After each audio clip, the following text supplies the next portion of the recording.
Hello, I am currently coming to you from managed isolation in Auckland, New Zealand. And if you don't know what managed isolation is, it's okay. I will explain everything to you in this video. We are on day 0 of managed isolation. We took a shower when we got in, and now we are off to go get our day 0 COVID test. If you are new to my channel, hi, hello, my name is Carrie, nice to meet you. And if you've been here before, welcome on back. The last you guys saw me on my channel, we were in California, the place that I have called home for the last 14 years. Are we ready?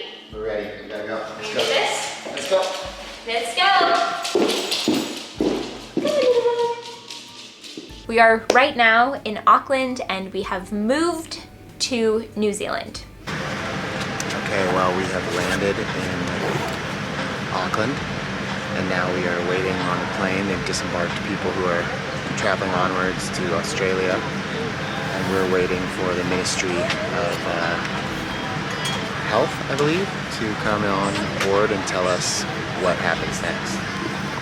If you haven't been following for long, we have spent the last probably about 8 months or so prepping for this move. Moving countries has been a process, to say the least. It has been exciting, it has been stressful, it has been anxiety-inducing, it has been daunting. Pretty much every emotion in the book we have experienced over this time.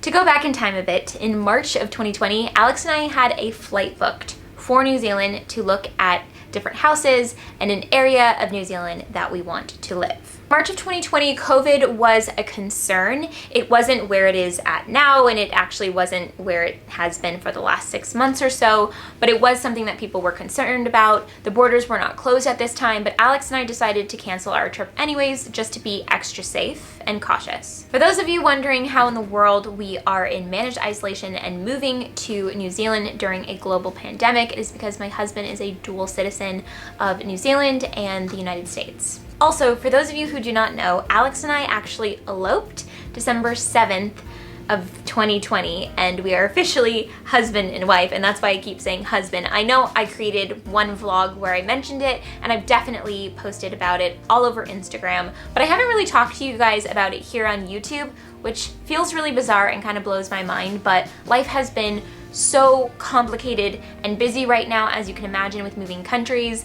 But I just feel so weird that I haven't talked to you guys about this, because I talked so much about the prep for planning a wedding. We were planning a wedding about 100 to 120 people originally, and I know a lot of you guys watched those videos about planning a wedding because a lot of you guys were going through the same thing.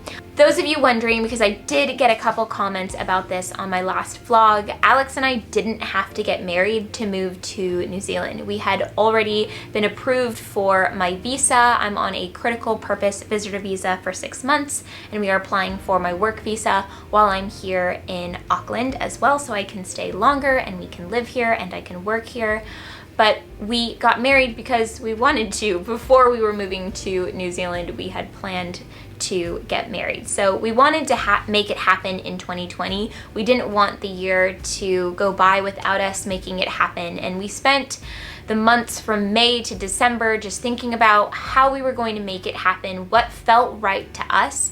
And we finally, in December, found this villa in the same area of California that we had decided to be married before in May. I will say our elopement ended up being a really beautiful, meaningful, special day. It felt so magical, and I know that so many of you are going through a similar situation that we had to go through and went through. And so if any of you are thinking about eloping and making it much smaller and intimate, I'm on your side with that thought process, because you do end up saving a lot of money, but you also, it just ends up being about you guys, and it's just really, really special. And there are so many different ways that you can go about making it really meaningful and special, and maybe I can make a video about all of that in the future. But for now, we are going to kind of just talk about managed isolation, getting over here to New Zealand. I asked you guys to send in questions on Instagram, and it seems like so many of you are so interested in just this whole process, and I understand why. It's fascinating to me still, just being here in this room, being in New Zealand. Those of you who don't know, New Zealand is one of the only countries in the world that's been able to tackle this COVID pandemic. They don't have, you know, as I look out this window here, I see people walking on the street without masks on, and that's why we're here in managed isolation, making sure that we can keep that freedom here in New Zealand, because they've done a really good job at keeping the virus out. I want to mention briefly what managed isolation even is, because I got several DMs from people asking, well, what even is managed isolation? It's required in New Zealand right now if you are returning home or you are a Kiwi citizen coming into New Zealand to do managed isolation to keep the virus out. We are required to be here for 14 days and we cannot leave. Alex and I got these purple bands on arrival from the United States because we are considered a high-risk country. The United States and the UK are both considered high risk right now. That was definitely a weird feeling upon arrival to be considered high risk, but I also completely understand why.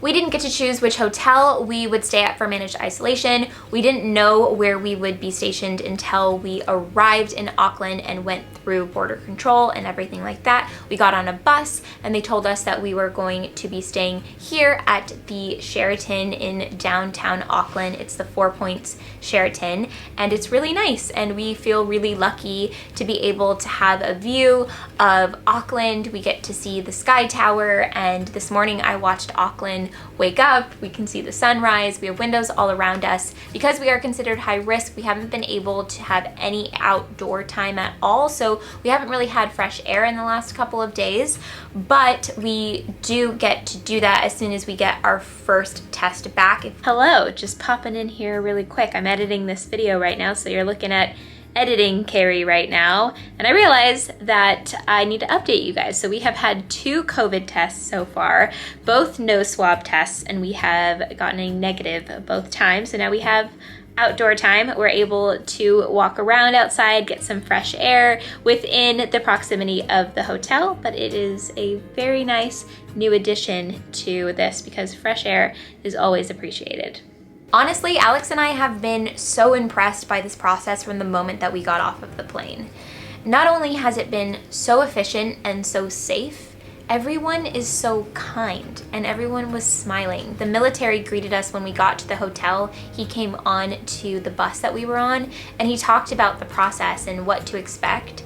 And he did it with a smile on his face. He was kind, and it just felt, although it is such a weird situation to be in, it felt safe, it felt welcoming. Alex, because he's coming home and using his dual citizenship here in New Zealand to do that, everyone kept saying welcome home to him, and it made me so emotional. I was getting tears. Alex tried taking a photo of me because I was crying, and I was like, don't, I'm so silly. I should have let him take it, but I was so emotional. I was crying because I thought it's just so sweet to hear that, because it's really special that Alex is using, his citizenship. His father was born in New Zealand, raised in New Zealand, so he's kind of like going back to his roots and kind of reconnecting with the country that his father is from, and I just think that that's really special. The first question I got is from Life Doesn't Succulent, which I absolutely love your username. What are you doing for self-care in managed isolation? So far, we are on day 2. This morning, we woke up and I did a 20-minute high-intensity workout, so I got a little bit of a sweat going. We brought our travel mats with us, so there are these travel yoga mats, and those are really useful. We can just kind of like fold them up. They essentially can fold up into your luggage like the size of a t-shirt. So I also want to show you guys something that I put together to help us keep our spirits up and keep an optimistic outlook on everything. I made this gratitude calendar. So I did day 3 through 14th because I thought about doing this by day 3, so I only did that many because the first couple of days we didn't do it. And essentially we are using this to count down the days, and then once a day has ended, we pull it off the window and we flip it over, and then we write down the highlights of that day. So we can do it in the evening or we can do it the next following morning. So we've done 2 days up there, and tonight we are going to do this one. And it's just a good way to keep a good outlook and to also think about the best things that happened that day, you know? It's not even just about saying the things that you're grateful for. It's about like remembering the moments and remembering what was good in the day, which then in turn keeps you feeling grateful. And I think that knock at the door was our afternoon snack. Let's see. Yep. So they drop a little bag off usually, whether it's food or snacks. And today, let's see what we got. We have an apple, which is nice. We always get a fruit. Well, we ask, like they let us pick what type of afternoon snack we want. And we always say one of each, which is fruit. And then there's always another option. Today we got, ooh, some like, let's see. Ooh, it smells good. It's like,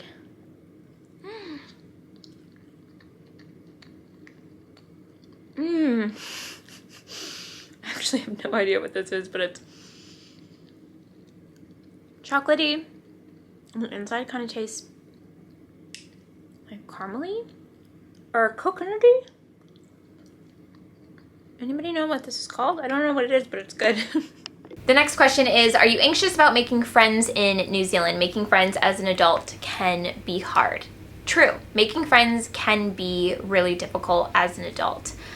I personally am feeling, and this is something that I am excited about, I'm feeling really like open to connection right now. And I think that a lot of that has to do with going through 2020 and not being able to connect with people as much as we're used to, and almost realizing that I should never take those things for granted again in the future. And hindsight is 2020, right? So when you can look back and think about everything that happened in 2020 and is still happening, connection we've all really had to lose out in. And I think that made a lot of us realize how important it is for us to connect with the people that we love. And as hard as it is going to be away from people that I love on the other side of the planet, the nice thing is that we do have technology to be able to connect, like FaceTime and stuff like that.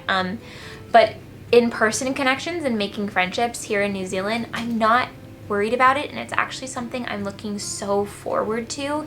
It's been really amazing to see how many friendly people are here in New Zealand that I haven't even met yet. I've been getting messages and DMs from people that follow who live in New Zealand that are just so kind and so welcoming. And I remember when Alex and I were here in 2019, like one of the main things that I realized being here is just how friendly the people are and how kind and open and warm and funny people are here that live in New Zealand. And so I'm not really afraid of that, because I think a combination of me being open to connection and the combination of people just being so kind here, I believe that I'll be able to make lasting friendships that will likely be, you know, friendships for life. And that's really special, because making friendships with people, you know, out of your comfort zone, people who live on the other side of the world on a different, you know, they're just coming from a different place and not coming from where you come from, and is just really special. And I'm looking forward to experiencing that more now that I live here in New Zealand. A lot of people are just asking, how are we? Like, how are you really? How are you feeling? Are you okay? And I totally get this question because this is a huge choice. Like, Alex and I just keep looking at each other thinking, we really did this. We're here. This is, wow. Like, it's courageous, and I'm proud of us. I'm definitely feeling every emotion, and there are not many things that you go through in life where you really can feel pretty much every emotion. Maybe not every single one, but a lot of them that are all like contradicting each other, kind of, which is really interesting to try to understand and navigate. And I'd say some of my top emotions are excitement, relief, fear, anxiety, sadness, like pure joy, inspiration, guilt. Guilt has been an interesting one for me, and I kind of had to dissect that to fully understand it, and it makes sense. When you're moving countries, especially during a time like this, and I'm coming to a place that has been able to kind of manage the pandemic a bit more, I just was dealing with guilt that I felt like I was almost abandoning people that I loved, and I know that I am living my truth and my story, and I dissected this and navigated it with my therapist, which I had to wrap that in a bow because she can't be my therapist here in New Zealand anymore. I started therapy in 2020, and those of you who are thinking about starting therapy and don't have like a specific reason, or just like don't feel like their problems aren't like bad enough to seek therapy, or if they're afraid to seek therapy because they think people are going to think that there's something wrong with them, like, leave all of that behind and try it if you can and if you want to, because it's so nice to be able to just kind of talk through what you're going through in life. Going back to, you know, those feelings, it's normal to just have a plethora of feelings during this time, so I'm just being gentle with myself whenever different feelings come up. But I will say that my main feeling in my gut is I'm elated. I'm excited. I'm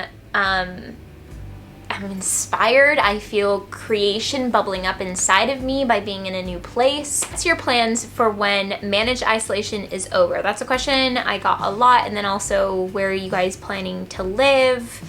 And when we get out of managed isolation, we are going to be going from Auckland to Taupo. Alex's family has a batch in Taupo.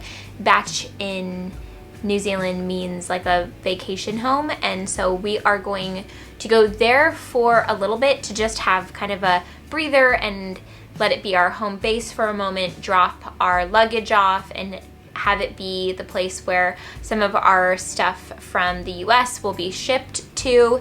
And then we are going to explore New Zealand to figure out where Alex and I want to get our place. We have two different options. We are looking at maybe buying like a fixer-upper type of place, or renting for the first like 6 months or so to just kind of figure out where we want to stay. We might rent for a little bit in a like busier city to just kind of be able to get everything done that we need to get done, and then maybe buy a fixer-upper later on in more of the countryside. But to be honest, we're just kind of going to take it all day by day, just kind of like we are here in managed isolation. We don't have any plans for what we're going to buy or rent, or where we're going to buy and rent at this time, which can be quite daunting, but at the same time, it's kind of what makes this whole process really special.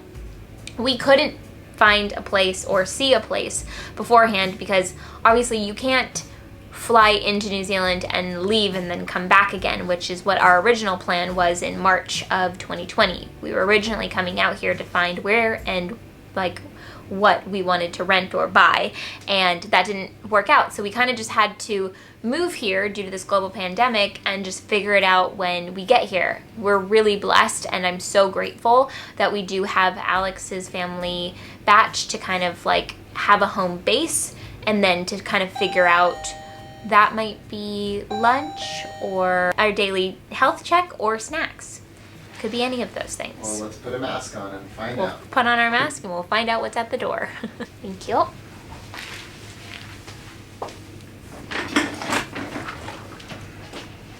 Oh, snacks. Midday snack. What is it? An apple? Yay. And something in a bag. It's a present. What do Let's you see think what it is. It's like a muffin thing. Yum! Snacks. It's like a, what is it? Oh my god, it's the banana bread. You ordered this. Oh, yeah. Yeah, So I want we to can bite of share. this, so.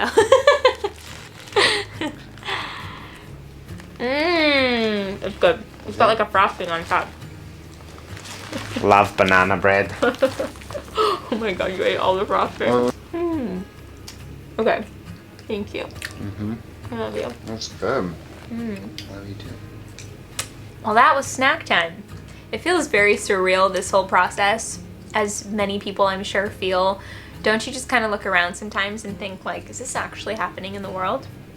It's actually happening. I could sit here and answer these questions and talk to you guys about this honestly all day. There is so much to cover and so much to talk about and to just catch up with you guys on, but I am worried that this video is just getting far too long at this point, and I do want to have stuff to talk to you guys about in upcoming videos. I plan on probably filming a couple more times here in Managed Isolation, and I'm going to continue creating as soon as I get out of Managed Isolation and bring you guys along this entire journey. And I will continue to do so. If you guys haven't yet, you can go back to my moving countries vlogs. I shared a lot of the whole prep process of getting here. Those of you who are wondering, Lanka will be arriving in New Zealand a week after we get out of Managed Isolation. We are using a company that relocates pets to help us with this entire process, and he is just scheduled to be there a little bit after us. That wasn't the original plan. We had planned for him to come just right after we get out of Managed Isolation, but he got pushed back about a week due to just, I can't even tell you how extensive it is to bring a pet in to New Zealand. So we had to go through so much process with that, along with our documents and information. So yeah, that is the current plan. This is our current update, and I hope you are all feeling good, doing well, staying safe, staying sane in these crazy times, taking care of yourself, do all the self-care you possibly can, read a great book, take a bath, and just get some fresh air if you can. I'm currently not allowed to get some fresh air, but I am looking forward to it, so enjoy that fresh air for me, and I will see you guys very soon in a new video. I love you to the moon and back again a million times, and I'm happy that you guys are all along on this journey with me. Talk to you soon. Bye.